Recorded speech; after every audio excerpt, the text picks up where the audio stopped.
Hello, ladies and gentlemen, boys and girls, children of all ages. It is me, Dukect, back with you once again.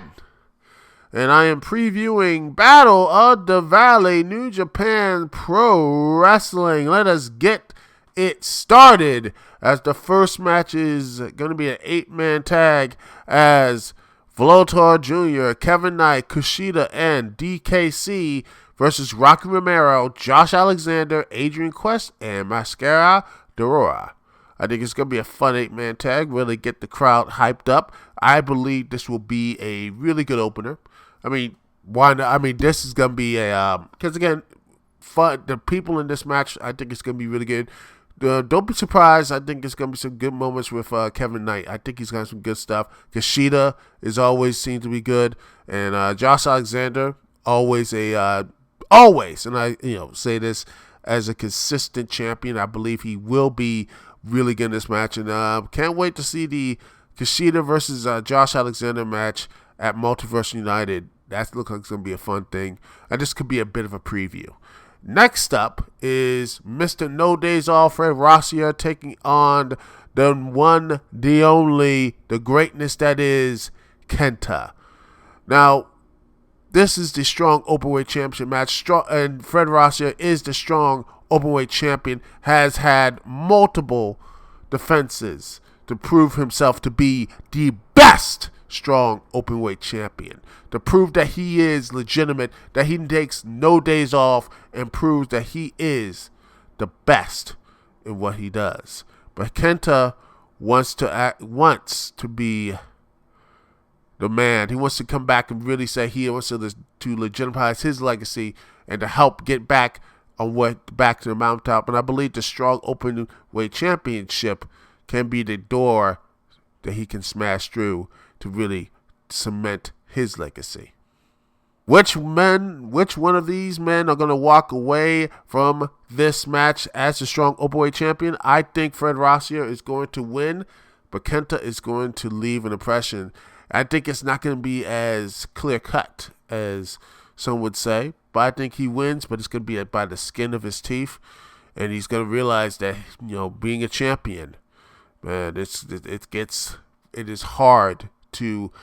The old saying is, it's easy to win, but it's really hard to defend it. And I think he's not going to lose the championship yet here, but I think he will lose it to another contender. That's just me.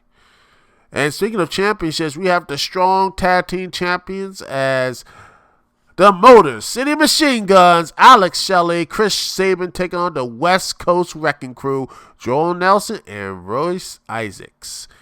I think this could be, something, a really good match, because, hey, Motor City Machine Guns are always consistently great. And honestly, since they become double champs and become the Impact Tag Team Champions as well, they have continued to become the best and grow into the best tag teams of, sneakily becoming the best tag teams of their generation.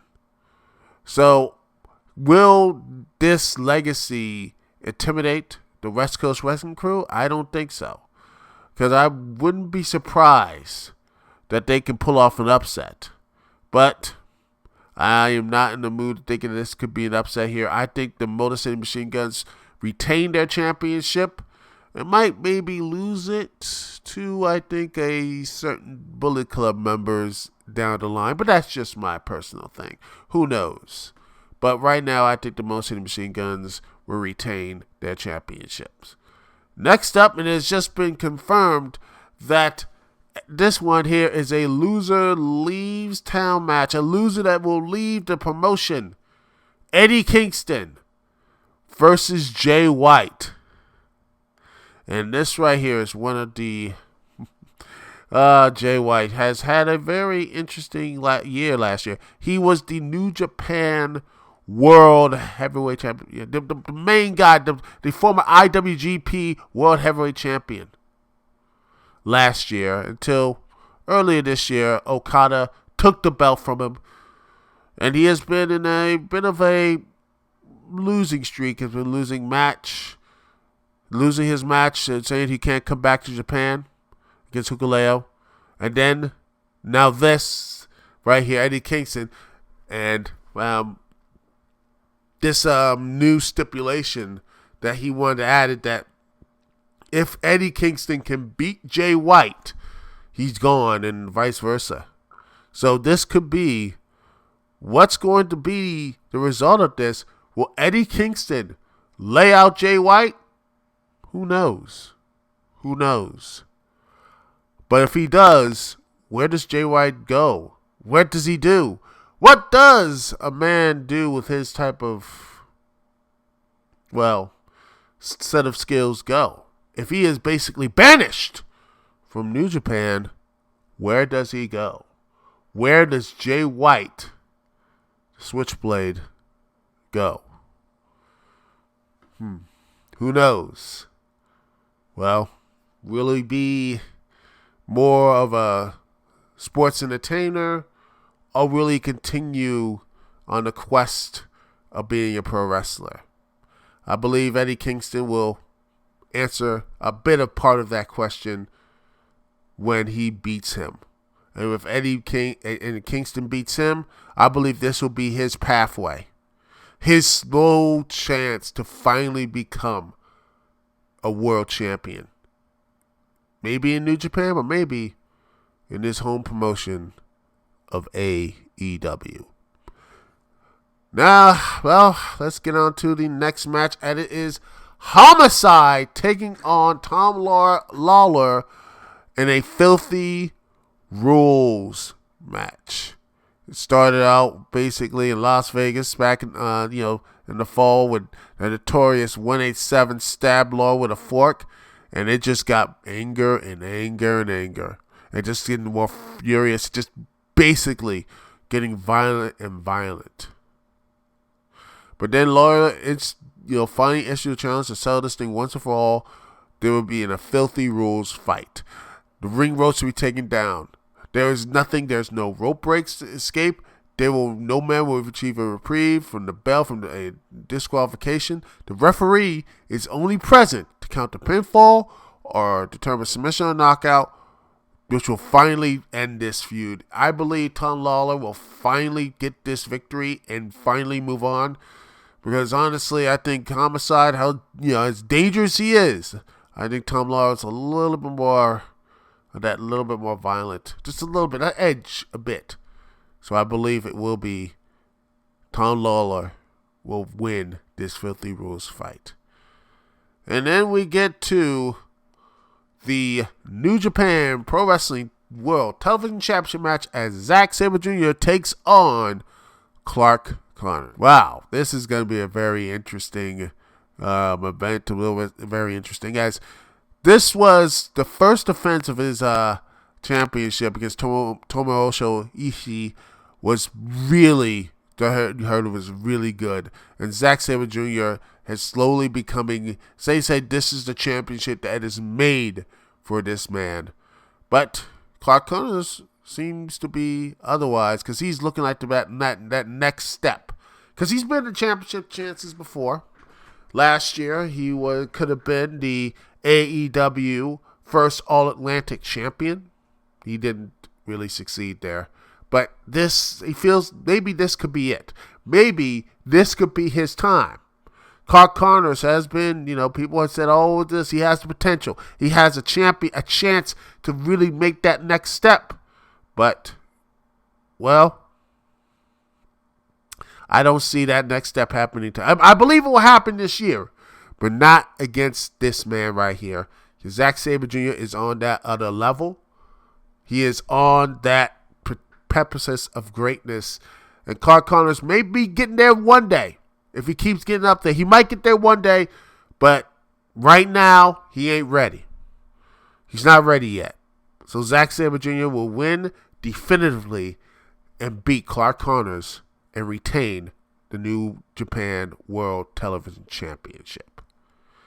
And now with our double main event, the IWGP Women's Championship, Kairi versus the new version of Sasha Banks, but she's no longer Sasha Banks. She is now Mercedes Moné.